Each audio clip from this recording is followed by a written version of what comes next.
Q joins us now here on Orange Postgame, and Q, the 11-point win for you today, and a weird game. Like, you kind of had it going offensively in the first half, and then it was kind of all defense in the second half. From your view, how'd this one all come together into a game where you really weren't challenged down the stretch here in the fourth quarter?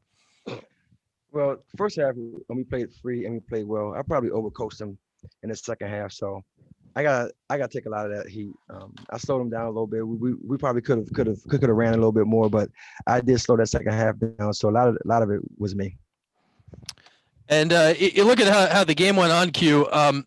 We talked on Sunday about how much you like to close with the veterans. It's kind of interesting how you did it today. Camilla was outstanding in the first half, and then she picks up that third foul in the second half very early on. So you go to the vets, and she never actually came back in the game. I guess it kind of showcases the depth you have, where the player that maybe dominated the first half, you went about it in a completely different way in the second half. Yeah, that's exactly what it was. In the second half, we got our vets in the game, and they made some good plays. We got some good rotation. Maeva took a couple charges and really slowed their possessions down. I mean, she saved us a bucket on a charge, and the other one took a charge and it kicked out for a three, and their best shooter was wide open. So she saved us potentially five points at that juncture. And that was, midway through the fourth quarter where Miami was trying to make that one final push.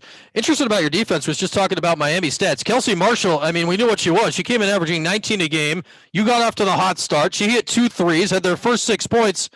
That's it. She didn't score again. What did you do the rest of the game to shut down Miami's best player?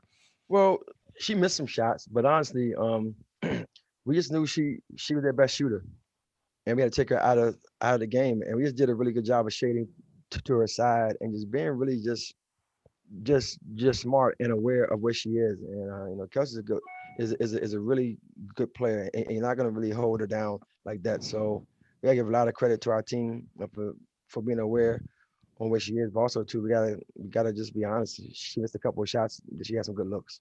Yeah, she had some looks in the second half that maybe at least in the first half she made them, and then in the second half she didn't. Let's hit a little bit on Camilla, Q. I mean, what a start to the game where the first couple possessions, the ball's going inside. She's getting offensive rebounds. She's running the floor. What did that do to just kind of set the whole vibe of the game here? It looked like her in there kind of turned Miami away from going toward the rim for much of the first half. There's no question. It just really just stifled everything they were doing. She really, I mean, she just runs the floor. I mean, I can't say enough about her athleticism. She getting up and down the floor and getting from rim to rim, and she's an anchor in our defense. We're trying to just get her out of that restricted area. 2 of our fouls were actually in the restricted area. We gotta get her playing a little bit higher up the floor in our zone. So that's easy fixable. They're just one step up. And we talked about it earlier during the weekend. It's funny. We just talked about it earlier during the weekend. She gets 2 fouls, being exactly where I told her not to be. I probably should left her alone. She probably wasn't there all season long, and now she's there twice. So I don't know. I gotta take a lot of this heat for the second half. I slowed the game down. I didn't do a really good job of coaching that second half. I was just just really wanting to run stuff and get our actions, but they did a really good job of pushing tempo. Should have just let them keep running. We'd have probably scored about 80 points. And that said, I mean, you still end up leading in the second half by double figures most of the time in the second half. How do you handle the balance there with you talk about what Camilla was doing, and then you've got the veteran options to close the game? How do you go about making that choice, I guess, down the stretch of which way you're going in the game?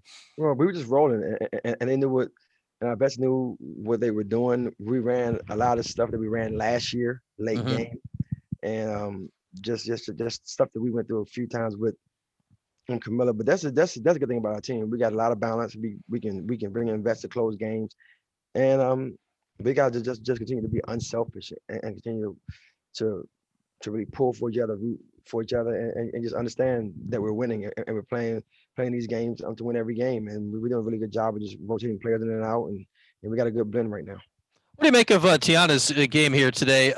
She seemed off in the first quarter, had 6 assists, or 6 turnovers, pardon me, in the first quarter, and picked up the 2 fouls, then kind of came out of halftime and looked rejuvenated there for you. What did she do to sort of get herself back on track there in the third? Just playing smart. That was it. And, Tiana's a great player. And,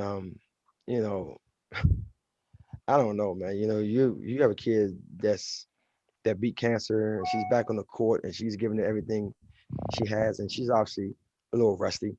But at the end of the day, she's she's trying, and the victory for her is to be on the court every day, to be cancer free, and to be healthy. And yeah, I give her a lot of credit for just fighting. I can only imagine how her body feels and what she's going through. And of course, I'm back coaching her like crazy, so she's dealing with me too. So she has like a whole lot going on right now. But the more she plays, the better she's gonna be. So I'm just happy and very fortunate and blessed to see her back on the court and doing what she loves to do. Looked like she might have rolled her ankle there a bit late. Hopefully, nothing too serious on that one. Didn't need her to come back in the game at that point anyway, with Kiki to finish it out. Q, last thing. Hey, we know this is a weird year and a weird schedule here with all these ACC games, and you got the first three on the road. Miami is always a tough place to go. I don't care what their team is. How Yeah, important was it to get this one in the bag, considering what the next week and a half is like when you're looking at Carolina and BC road games hanging out there? it was huge when when you go on the road and you earn these victories on the road. It's stealing. It really is. This is a conference to where you guys go on the road and you steal games. You don't win games on the road, but you flat out steal them because every team in our conference is tough at home and they play well. So we came in here and just played our game and came out with a W. So we're very fortunate to win road games this conference, and we got to keep on winning on the road, and we got a chance to have a pretty good conference record. All right, Q. Well, consider this one successfully stolen here. A good one here today. I think you led literally for all but one or two possessions of the ball game. So had it in control down the stretch, 4-0, and we'll see you back here when Binghamton comes to town on Sunday. How about that? Can't wait to see you, buddy. I miss you, man.